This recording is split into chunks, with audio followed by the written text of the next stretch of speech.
So, good morning, girls. Today I am going to start with this chapter, The Sound of Music, Part 2. And this is about Bismillah Khan. So, the Shehnai of Bismillah Khan. The writer of this story is not known. So, let us consider that it is anonymous, okay? Because where it is mentioned that who is the writer. So probably it can be the bio sketch of Bismillah Khan, or maybe it is an article that has been written on his name. So therefore, the name of the author is not known. So the Shehnai of Bismillah Khan.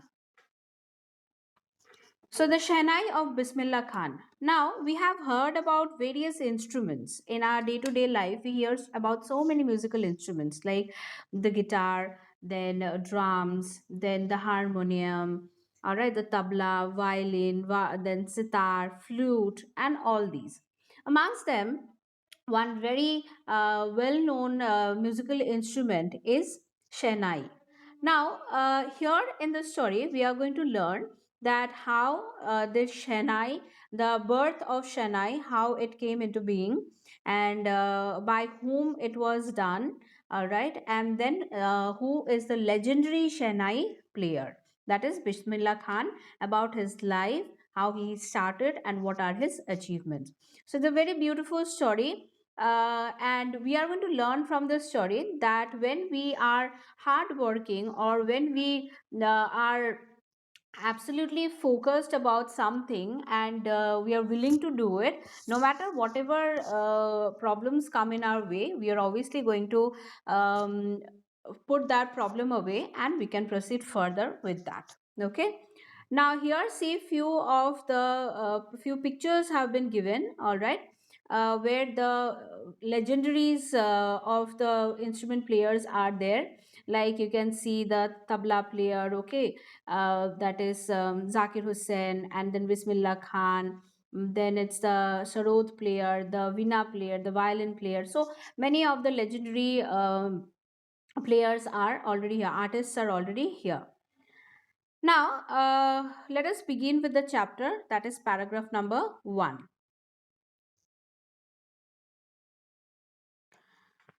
So it says Emperor Aurangzeb banned the playing of a musical instrument called pungi in the royal residence, for it had a shrill, unpleasant sound. So, Pungi is what we are going to learn about first. So, it was Emperor Aurangzeb. We know that who is Emperor Aurangzeb. He is the last Mughal emperor of the Greater Mughals. So he had banned the playing of this musical instrument known as punge in his royal residence, and the reason was that the music was very very shrill. Okay, it was very unpleasant, it was very shrill. So pungi became the generic name for reeded noisemakers. Now uh, pungi became the generic name for the reeded noisemakers. Now, can anybody tell me what is the meaning of reeded? Anyone who can tell me what is the meaning of reeded? Reed instruments. Okay, the instruments where you there are going to be holes, and you have to like, especially here, like reeded here means the one instruments with a hole where you have to close the holes, and you have to play it. Okay, so pungi was one such instrument. Reeded instruments are many more, like the harmonium is also a reeded instrument. Okay, now here it is said that pungi became the generic name for the reeded noisemakers. Now, all the instruments which made sounds, okay, shrill sounds, now all those instruments came to be known as the family members of pungi. Now, few had thought that it would one day be revived. A barber of a family professional musicians who had access to the royal palace decided to improve the tonal quality of the pungi. Now it so happened that nobody had thought that pungi is again once more going to be revived. Now the story goes like this, that once a barber whose family was they were professional musicians, They had this access to the royal, he had the access to the royal palace, and therefore he decided to improve the tonal quality of the pungi. Now, this is what he did. He chose a pipe with a He chose a pipe with a natural hollow stem that was longer and broader than the pungi and made several holes on the body of the pipe. Now, what did he do? He took a pipe with a natural hollow stem. It was hollow from within, it was not filled up. And then he took it, it was much longer and broader than that of pungi. And there he punched 7 holes on the body of the pipe. When he played on it, closing and opening sounds of those holes, soft and melodious sounds were produced. Now, this is how the birth of Shehnai came into being. That is, a pipe was taken which was hollow from within. It was longer and broader than that of pungi, and 7 holes were punched in it. Now, when few of the holes were closed and some of the holes were opened and it was played, soft and melodious sound were produced. Okay, is it clear to this much, girls? Everyone? Okay. He played the instrument before royalty and everyone was impressed. The instrument, so different from the pungi, had to be given a new name.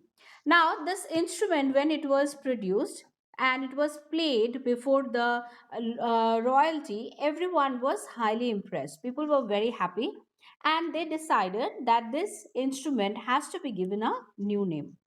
Okay. So, therefore, they decided that this instrument was so different from pungi and it deserves a new name. As the story goes, since it was first played in the Shah's chamber and was played by a Nai which means barber, therefore the instrument was known as Shahnai. Okay, so this is how the name came into being, and this is a question that you often get for 2 marks. So please, everyone, I want all of you to underline this particular line. That is, first, this instrument was played in the chamber of a Shah, from where the Shah came. And then, as it was first played by a Nai, which is a barber, that means these two names were combined together, and the name of a birth of a new name took place. That is Shehnai. Is it clear, girls? Okay, just see the two pictures. All right, you can see the two pictures. See, one is a pungi, another one is a shanai. So they are very different to each other, but then almost like, see, the lower portion is almost similar also. So though they are different, but still they are similar to each other. Now, the second paragraph. The sound of the Shanai began to be considered auspicious. This line is also very, very important. The music that was produced, the tone that was produced by the Shanai, it was considered auspicious. Now, why was it considered auspicious, or how it was considered auspicious? This is the reason.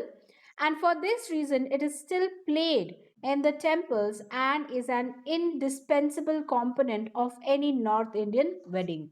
Now, you'll find that maximum of the North Indian wedding is not complete without the is incomplete without the Shehnai. Shehnai has to be there.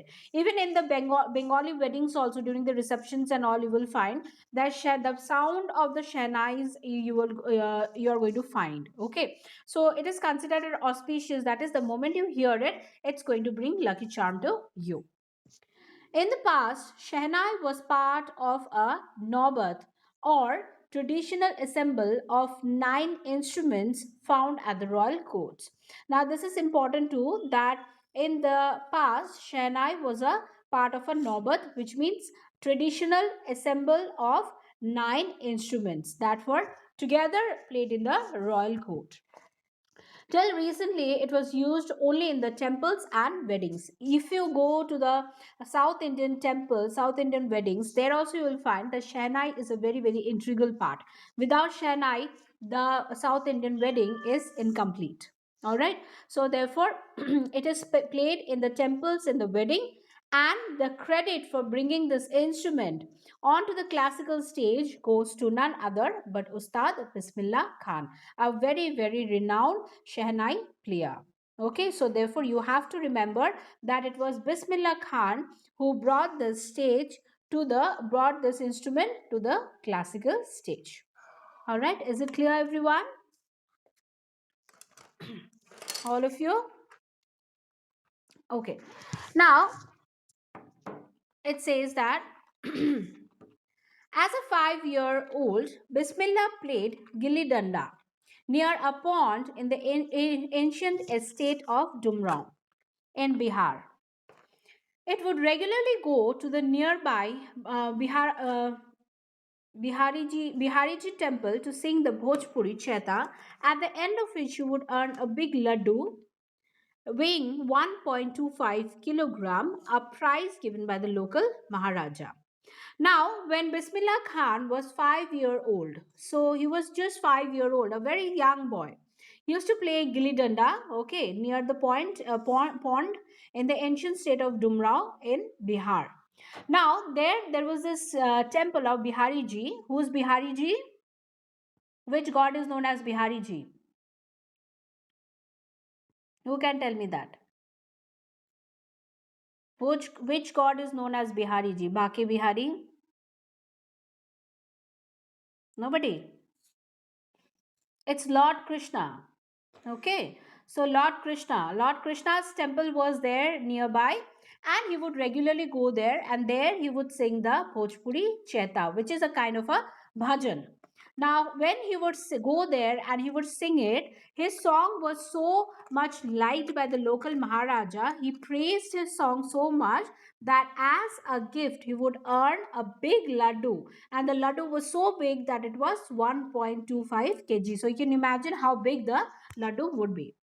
This happened 80 years ago, and the little boy had traveled far to earn the highest civilian award, that is the Bharat Ratna award. Now, after 80 years, Ustad Bismillah Khan, he traveled far means far, traveled into the world of music, and there he earned himself the highest civilian award in India, that is the Bharat Ratna. He has got the Bharat Ratna, and Bharat Ratna is an award which is not given to everybody but only to the legends, and he is one of that. All right, is it clear, girls? Okay. Next, what it says. Born on 21st March 1916, Bismillah belongs to a well-known family of musicians from Bihar. So everybody please underline that he was born in the year 21 March 1916. He belongs to a well-known family of musicians from Bihar. His grandfather, whose name was Rasul Box Khan, was the Shehnai Nawaz of the Bhojpuri king's court. Everybody, please underline this. His father, Rasul Box Khan, was the Shahnai Nawaz of the Bhojpur king's court. His father, that's his grandfather, sorry, his father, Pegambar Box, and the other parental ancestors were also great Shahnai players. So his entire family belongs to this Shahnai instrument. Everybody is a well-known Shahnai player. His great grandfather to his grandfather, his father, his uncle, his paternal ancestor, that is everybody, almost everybody from his father's side. Paternal ancestors means everybody from the father's sides. They were all great Shahnai players, and obviously he's brought up hearing this beautiful sound of the Shahnai, so he's obviously going to be one of them. But in his family, nobody knew that he is going to achieve so much in his life with the Shehnai. All right. Then it says the young boy took to music early in life. At the age of 3, when his mother took him to his maternal uncle's house in Benares, now which is Varanasi, Bismillah was fascinated watching his uncle practice the Shehnai. So there, this is the first time that Bismillah Khan he came across the beautiful sound of the Shehnai, that is, by watching his uncle practice the Shehnai. Soon, Bismillah started accompanies his uncle Ali Box to the Vishnu temple of Benares, where Box was employed to play the Shehnai. Now, girls, I want everybody to remember the character sketch of Ali Box is also important because he played one of the most prominent role in the life of Bismillah. Bismillah Khan is like the interest that rose into him was obviously the entire credit goes to his uncle, that is Ali Box. Okay. Soon, Bismillah, he started accompanying his uncle, whose name is Ali Box, to the Vishnu temple of Benares. Now, see, Ali Box was a Muslim, so is Bismillah Khan. But then, in those days, okay, this religious thing was not a big problem. See, he, despite being a Muslim, but he still played in a Hindu temple, that is the Vishnu temple in the Benares. So, you see, so it was his religious never became an obstacle in achieving what he had to. So his uncle used to play there because his uncle was employed to play the Shehnai. Ali Box would play the Shehnai and Bismillah would sit captivated for hours on end. So he would sit there and listen to his uncle in awe. Okay, captivated means he would be totally mesmerized, he would be totally impressed by the way his uncle would be playing. And slowly he started getting lessons in playing the instrument and would sit practicing throughout the day. So, such was his dedication that once he started getting the lesson, he started practicing throughout the day. For years to come, the temple of Balaji and Mangala Maya and the banks of Ganga became the young apprentices' favorite haunts. Now, in the coming years, it was seen that the temple of Balaji Maharaj, okay, then the Mangala Maya temple and the banks of Ganga, these were the place that young Bismillah Khan was seen because he would these were his favorite places where he would sit and he would be practicing for long hours because this is where he would get solitude, that is he would be alone and he would get all the peace of mind in order to practice in peace. So he says that the flowing waters of the Ganga inspired him to improvise and invent ragas that were earlier considered to be beyond the range of Shehnai. This is very important. I want everybody to underline this. So it says that why he used to sit near the Ganga, on the banks of Ganga, because the flowing waters of Ganga would inspire him, and there he would sit and he would improvise all the rags that were invented by him or the rags that were invented by the other Shanai players, okay. And those were the rags that were considered that they were beyond the range of Shanai, but he would sit there and he would play it in his Shanai and showing the world that nothing is impossible. All right, have you understood, girls?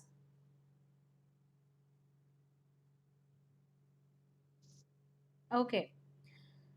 At the age of 14, Bismillah accompanied his uncle to the Allahabad Music of Conference. At the end of his recital, Ustad Faiz Khan patted the young boy's head and said, "Work hard and you will make it." With the opening of the All India Radio in Lucknow 1938 came Bismillah's big break. He soon became an open heard Shehnai player on radio.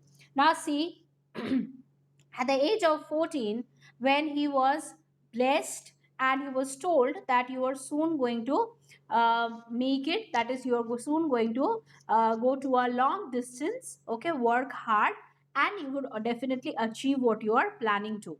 And then it was seen that when the AIR, that is All India Radio in Lucknow, was established in the year 1938, It was Bismillah Khan's big break because every morning when the radio was switched on, everybody could, like the day started with his Shehnai being played. So, therefore, Bismillah Khan was a often heard Shehnai player in the radio.